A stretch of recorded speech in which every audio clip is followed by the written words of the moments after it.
TPL. TPL मतलब नहीं समझे, तिस्यौता प्रीमियम लीग सेशन 4 यानी कि सीजन 4। इसमें हमारे अमित कुमार उर्फ मिंटू सिंह जी के माध्यम से 17 जनवरी से क्रिकेट का आरंभ किया गया है। अब पूछिएगा कि तिस्यौता है क्या है, तो हम बताते हैं। तिस्यौता बिहार राज्य के वैशाली जिला के पातीपुर प्रखंड के तिस्यौता एक गांव है, जिसमें बड़ी दूर दूर से लोग मैच को देखने आ रहे हैं।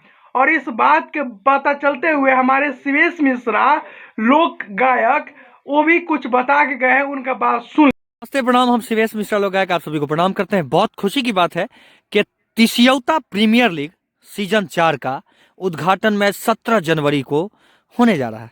तो आप सभी लोगों से निवेदन है कि आप सब जरूर आए इस मैच को प्यार देने, आशीर्वाद देने और ज्यादा से ज्यादा भीड़ में आए। और हमारे इस मैच के व्यवस्थापक हैं अमित कुमार उर्फ मिंटू सिंह भैया, प्रदेश अध्यक्ष हैं अखिल भारतीय क्षत्रिय महासभा श्री राम वंशज, निदेशक हैं दीक्षा ग्रुप ऑफ कंपनीज। तो आप सब जरूर आइए, वेलकम, दिल से आप लोगों का स्वागत।